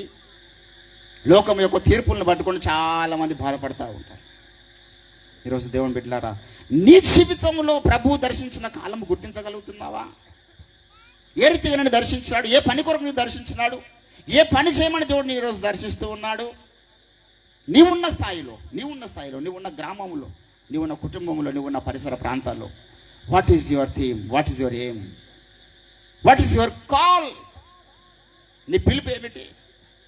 రక్షణ మనసు పొందేదో విధంగా బతికినంత కాలము ఉండాలి భూమి మీద అని అట్లా బతికితే లాభం లేదండి. మనం లోకంలో మనం ఏదో ఈ లోకపు సుఖాల కొరకు మనం బతుకుతలేము. పౌలు అంటాడు, బ్రతుకుట క్రీస్తే, చావైతే నాకు లాభము.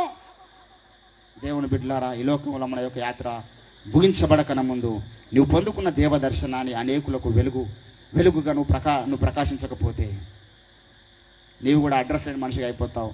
అబ్రహాం అడ్రస్ లేని మనిషి కాడు, అబ్రహాము విశ్వాసులకు తండ్రి. ఎందుకు తెలుసా? దర్శనానికి అడ్డం పడ్డాడు. యాకోబు అడ్రస్ లేని మనిషి కాడు, దేవుడు అంటాడు నేను యాకోబు దేవుడను. ఎందుకు అడ్డం పడ్డాడు? దేవుని కాళ్ళకు. ఇస్సాకు దేవుని కాళ్ళకు అడ్డం పడ్డాడు, నీళ్ళు లేని బావుల దగ్గర మోకరించి, ప్రభువా నువ్వు దయచేయి. రాయలు అంటుంది, ప్రభువా నాకు పిల్లల్ని దయచేయి తండ్రి. దేవుని కాళ్ళకు అడ్డం పడింది. నేను లేకపోతే చచ్చిపోతాను ప్రభువా అన్నదామె. మిక్కిలి సౌందర్యవంతురాలు, తన అందాన్ని చూసుకొని మురిచిపోలేదండి. నా గొడ్రాలతనం వద్దయ్యా, నా గొడ్రాలతనం తీసే అన్నది. దేవుని కాళ్ళకు అడ్డం పడి గొడ్రాలతనాన్ని పోగొట్టుకున్నది, పిల్లల్ని అన్నది. ఈరోజు ఎంతమంది ఆధ్యాత్మికంగా గొడ్రాల స్థితిలో లేరు. ఒక ఆత్మని ద్వారా నడిపించబడ్డకపోతున్నది. అంటే నువ్వు రాయల్లాగా నీకున్న జ్ఞానాన్ని బట్టో, నీకున్న సౌందర్యాన్ని, నీకున్న పేరు పరపతిని బట్టి ఉప్పొంగొద్దండి. దేవా నాకు పిల్లల్ని దయచేయి. ఏడ్చింది, కన్నీరు ఆడ్చింది, దేవుని దగ్గర గర్భఫలం పొందుకుంది. పౌలు అంటాడు, నాకు మరలా మీ నిమిత్తం ప్రసవ వేదన కలుగుతుంది అంటాడు గలతీ 4:19. ఈరోజు మనము పిల్లల్ని కనడానికి పిలువబడ్డ వాళ్ళం. ఎట్లా? ఆధ్యాత్మికంగా. భౌతికంగా పిల్లలు ఉండని లేకపోనండి, పెద్ద పడదు. కొంతమందికి దేవుడు గర్భఫలం ఇవ్వచ్చు, కొంతమందికి ఇవ్వకపోవచ్చు. భౌతికంగా గర్భఫలం లేనంత మాత్రాన పెద్ద అవమానం అది కాదు. ఎంతోమంది పిల్లలు పుట్టినందుకు కూడా బాధపడుతున్న వాళ్ళు ఉన్నారు. అయ్యో నా కుమార్తె నా మాట వినకుండా ఇష్టానుసారంగా జీవిస్తుంది, పుట్టకపోతే బాగుండు అనుకునే తల్లిదండ్రులు ఎందరో ఉన్నారు. నా కుమారుడు నా మాట వింటలేడే, వీడు పుట్టకపోతే బాగుండు అనుకుంటున్నటువంటి తల్లిదండ్రులు ఎందరో ఉన్నారు. భౌతిక సంబంధమైనటువంటి గర్భఫలం గురించి కాదు దేవుడు మాట్లాడుతున్నది. యెహోవా అనుగ్రహించు గర్భఫలం ఒకటి ఉన్నది, అది ఆధ్యాత్మిక సంబంధమైనటువంటి పిల్లలు. అడగాలి పరిశుద్ధాత్మ దేవునికి అడ్డం పడి. దేవా ఈరోజు నువ్వు నన్ను దాటిపోతు, నాకు ఎన్నో అవసరతలు ఉన్నాయి, నేను పిల్లల్ని కనలేకపోతున్నా, నేను ప్రార్థన చేయలేకపోతున్నా, నీ కొరకు నీతిగా బ్రతకలేకపోతున్నా, శోధన కాలం నిలవలేకపోతున్నా, ఎందుకంటే నువ్వు దాటిపోయినవేమో తండ్రి. ఈరోజు మరలా ఒకసారి నువ్వు అడగగలిగితే ఆయన ఈరోజు కూడా వెళ్ళిపోయే దేవుడు కాదు. హల్లెలూయా. నువ్వు నన్ను దర్శించు ప్రభు నువ్వు అడిగితే ఆయన దాటిపోయే దేవుడు కాదు మన యేసయ్య. మిక్కిలి ప్రేమ గలవాడు ఆయన. హల్లెలూయా. ఎంత అద్భుతకరుడు మన యేసు ప్రభుల వారు. How beautiful hour God is. మనం దాన్ని గ్రహించాలి. ఈరోజు చాలా మందికి దేవుని బిడ్డలారా దర్శనం అంటే ఇష్టం లేదు. దేవుని దర్శనం అంటే పర్సనల్గా ప్రార్థన చేయండి. రాత్రికాల సమయంలో ఈ సభలు నేటితో ముగిస్తుండొచ్చు, కానీ దేవ దర్శనం మీరు ఇక్కడ పొందుకుని పోతే అది క్లోజ్ అయ్యేది కాదండి. మన యేసుప్రభుల వారు ఆయన నిత్యము నేను నడిపించేవాడు. ఏమంటారు, నీ రాకపోకలను నీతో కూడా ఇమ్మానుయేలుగా తోడుగా.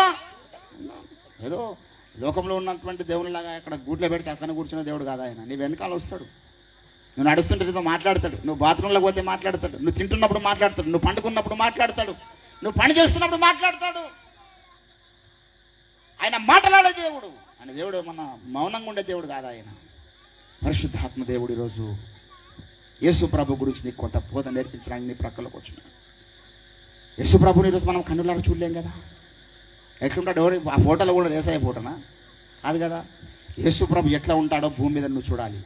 నేను చూశాను 2008లో యేసు ప్రభును కన్నులారా చూశాను నేను. ఆయన ఎట్లుంటాడు నాకు తెలుసు. ఈ ఫోటోలు ఏం పనిచేయి.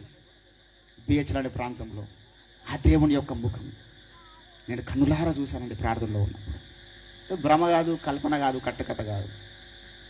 ఏదో వాళ్ళేదో మాయమాటలు చెప్తారండి. మతమాడేది మత్తుమందు అన్నాడు కార్ల్ మార్క్స్ గారు. అది కాదు బాబు, మత్తుమందు కాదు. ఇక్కడ విజిటేషన్ ఉంది. క్రైస్తవం అంటే అర్థమేంటి చెప్పండి? దేవుడు దర్శించేటటువంటి స్థలము. హల్లెలూయా. ఈరోజు దేవుడు లోకానికి అది అర్థమైతే లేదు. మ్యాక్స్ ముల్లర్ గారు అంటారు, బాబు ఫస్ట్ ఆఫ్ ఆల్ మీరు చనిపోయిన తర్వాత ఏమవుతుందో గాథ మీద దృష్టి పెట్టండి అన్నాడు ఆయన. What happens man soul after he die? దాని మీద దృష్టి లేదు.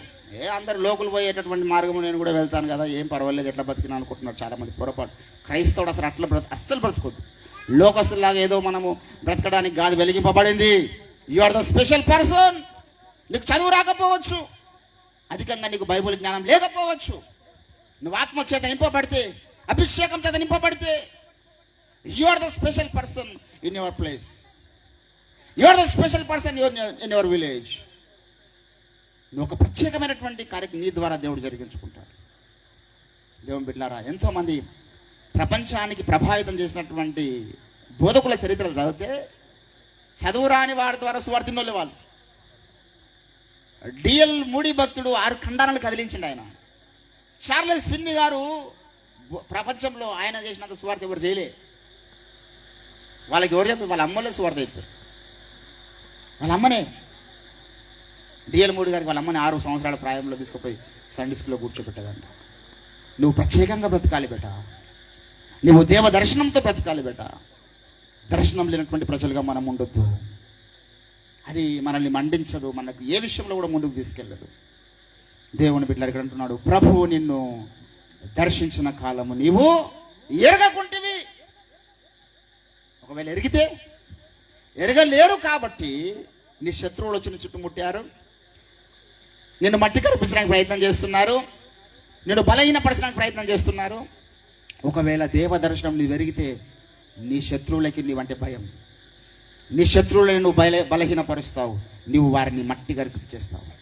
ఓ గొప్ప పర్వతమా, నువ్వెంత మాత్రపు దానవు. ఏంటండి జకర్యా ప్రవచన గ్రంథం 4వ అధ్యాయంలో అంటాడు, జెరుబ్బయెలు అడ్డగించుటకు నువ్వెంత మాత్రపు దానవు. చదను భూమిగా నిన్ను మార్చేటటువంటి శక్తి ఆయనకున్న ఆత్మతోడు ఉన్నది. నా ఆత్మ ద్వారా ఇది జరిగిస్తాను ఆయన పక్షమున. జెరుబ్బయెలు చిన్నవాడే కావచ్చు, పర్వతము చాలా గొప్పది, కొండ చాలా గొప్పది, కానీ ఈయన ఆత్మచేత నడిపించబడుతున్నాడు. దావీదులాగా గొలియాతు మీదకి వెళ్తున్నాడు ఆత్మచేత నింపబడి. ఈరోజు లోకానికి కావాల్సింది పరిశుద్ధాత్మచేత నింపబడ్డ వాళ్ళు కావాలి, పరిశుద్ధాత్మచేత నడిపించబడుతున్న వాళ్ళు కావాలి, లోకపు మమకారాలు తెంచుకున్న వాళ్ళు కావాలి ప్రభువుకు, లోకంలో ఉన్నటువంటి వ్యసనాల నుంచి దూరంగా బ్రతికే వాళ్ళు కావాలి ప్రభు కొరకు. నాకు అనిపిస్తుంది నిజంగా దేవుని బిడ్డలారు చాలాసార్లు. నతనీయులు గారు ఎప్పుడు కలిసిన బ్రదర్ ఒక మీటింగ్ పెడదామేనన్నా. ఆయన ఫస్ట్ అక్కడ గుడిసేసాం, అక్కడ చాలా తిప్పలు పడ్డాడు ఆయన పరిచర్య కొరకు. ఎండనక వాననక ఆయన గురించి చెప్పాలంటే గొప్పలు చెప్పడం కాదు, నేను ఆయన కళ్ళారా చూస్తున్నా. ఆయన యొక్క పరిచర్య భారం ఒక వ్యక్తి మీద పరిశుద్ధాత్మ నింపుదల ఉంటే తప్ప ఇంత రిస్క్ ఎవరు చేయడు. ఆయనకు వస్తున్నటువంటి వ్యతిరేకతలు కానీ, ఆయనకు వస్తున్న సమస్యలు కానీ, ఆయన మీద వస్తున్నటువంటి ఏ రకమైన ఎలిగేషన్ అయినా చూపిస్తుంది ఏంటంటే ఈయన అభిషేకం కలిగి ఉన్నాడు. అల్లటప్ప మనిషి కాదు ఈయన ద్వారా ఏదో దేవుడు కార్యం జరిగించబోతున్నాడు అనుకుని గ్రహించగలుగుతాడు ఒక అభిషిక్తుడు. ఈరోజు దేవుని బిడ్డలారా, నీవు నేను మనం, what is our call, how should we consider it? నువ్వు పిలువబడ్డ ఆ స్థితి, ఆ యొక్క కాల్, ఆ యొక్క పిలుపు, ఆ యొక్క ఏర్పాటును గ్రహించగలుగుతున్నావా? అడుగుదాం. ప్రభువా, నీవే రాకపోతే నేనే ఏమైపోయా? మంచి పాడేతున్నది. నేను ఉండాలేనయ్యా, నే బ్రతకాలేనయ్యా. ఎంత చక్కని పాట రాశాను. భక్తులు చాలా అనుభవంతో రాసిండు. ఈరోజు అది పాడుతున్న వాళ్ళకి ఎవ్వరికి అనుభవం లేదు, ఎవ్వరికి లేదు అనుభవం. వాడు 16 ఏళ్ళ ప్రాయంకే పాట పాడతాడు. ఒంటారి పోరు, నీకేముంటారు పోర్రా బాబాయ్, పెళ్ళైందా, పిల్లలు పుట్టిరా, భార్య విడిచిపెట్టిపోయిందా, లేకపోతే వాడేదో పిల్ల చక్కలు ఉంటాడు, వానికి అసలు మైండ్లో ఏముంటుంది తెలుసా? ఒంటారి పోరి నన్ను విసిగించాయా, అది పాడుకోవాలాడు. అనుభవం లేని పాటలు పాడొద్దు. ఒక సేవకులకు వస్తాయండి, ఒంటరి వాడని అయిపోయాను ప్రభువా. ఎందుకు తెలుసా? వాడు పొందుకున్న అభిషేకాన్ని బట్టి. ఆ అనుభవంలో రాసిరా అవన్నీ పాటలు కూడా. అప్పుడు ఏసయ్య వస్తాడు పక్కలోనికి. ఒంటరిని అయిపోయిన స్థితిలో యాకోబు దగ్గరికి వచ్చినట్లుగా ఏసయ్య వారి దగ్గరికి వచ్చారు కాబట్టి పాటలు రాశారు. కానెన్నాడు నేను నాదను అయ్యా, కానెన్నాడు వెక్కి వెక్కి ఏడుపొచ్చినా, వెక్కిరింతల పాలైనా. ఎందుకన్నాడు అంటే వెక్కిరింతల పాలు ఎందుకంటే ఆయన వెక్కి వెక్కి ఎందుకు ఏడుపొచ్చింది ఆయనకు? ఏదో ఒక ఆయన మీద దాడి జరుగుతున్నది, ఏదో ఒక మాట ఆయన సూటిపోటి మాటల చేత నొప్పిస్తున్న వారు ఉన్నారు. అందుకే అయ్యో నేను తప్పు చేయలేదు ప్రభువా, ఆయన లోకం నన్ను నిందిస్తున్నది, లోకము నన్ను అవమానపరుస్తున్నది, నాను వారు నాకు దూరమైనా, నా తల్లిదండ్రులేనా చెయ్యి విడిచినా, ఏ క్షణమైనా నన్ను మరువకుండా. యేసుప్రభుల వారు మరిచే దేవుడు కాదు ఆయన. బెజగాంలో ఒక బ్రదర్ ఒక పాట పాడుతుండే, నా పేరేదో నాకు తెలియదు. విడువను నిన్ను ఎడబాయనని నా అభయము సంగిన దేవా. ఏమిచ్చినట్టు? అభయం ఏమిచ్చినట్టు? ఆయన నేను ఏమాత్రము విడువను ఎన్నడు ఎడబాయను. అది ఆయన మనకు చేసినటువంటి అష్యూరెన్స్. ఈరోజు మనం చిన్న సమస్య రాగానే అయ్యో దేవుడు నన్ను వదిలిపెట్టేశాడే. విడిచిపెట్టలమ్మా, నువ్వు ఆ సమస్యలో గుండా ఎట్లా నడుస్తావో చూస్తాడు ఆయన. పక్షిరాజు గూడు రేపి తన పిల్లలకు నడక నేర్పించినట్లుగా అంటాడు ద్వితీయోపదేశకాండంలో. పక్షిరాజు పిల్లలకి ఎగరడం ఎట్లా నేర్పిస్తుంది తెలుసా?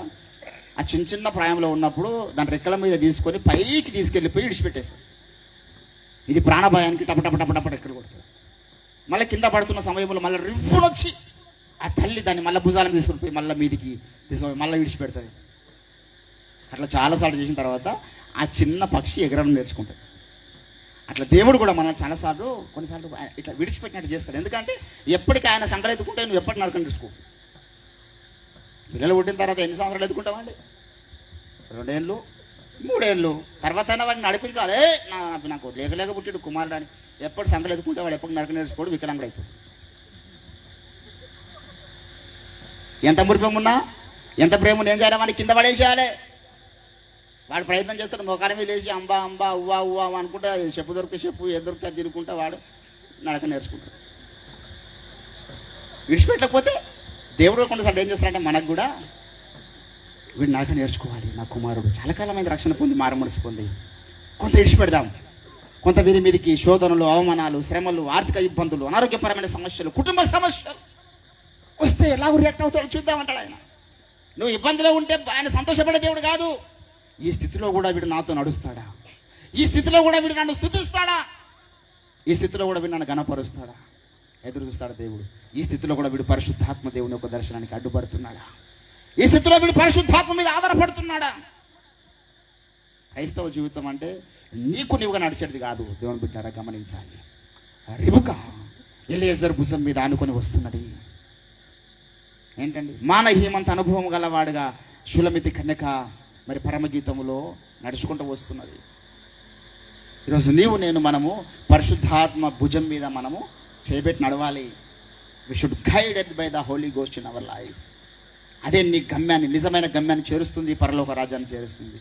లేకపోతే నువ్వు పరిశుద్ధాత్మ నాకు అవసరం లేదంటే పొందుకున్నావు రక్షణ నీవు పోగొట్టుకోకు పోతున్నాడు మన సాయన్న గారు 2:12 పౌలు అంటాడు ఫిలిప్పీయుల రాష్ట్ర పత్రికలో, భయముతోను వణుకుతోను మీ సొంత రక్షణను, భయం ఉండాలి ఆత్మ జీవితంలో. అయ్యో పరిశుద్ధాత్మతుడు చాలా సెన్సిటివ్ కదా, మీరు పరిశుద్ధాత్మ దుఃఖ పెట్టకనే దేవుని యొక్క వాగ్దానం ఉన్నది కదా, ఆయన నాలాంటి వాడు కాదురా బాబు, నేను క్షమించాను. కానీ పరిశుద్ధాత్మ దేవుడు ఆయనకు మీరు కోపము రేపకండి అన్నాడు యేసు ప్రభుల వారు. ఆయన మన ప్రక్కలో నడుస్తున్నాడండి. ఆయన దర్శనం ఎప్పుడు పొందుకుంటాం మనం? ఆయన దర్శనానికి నువ్వు పొందుకుంటే నువ్వు ఎంత జాగ్రత్తగా నీ ఆత్మ జీవితంలో షార్ట్ కట్ నడుస్తూ నాయకుండా ఎక్కేస్తావంతే. హల్లెలూయా.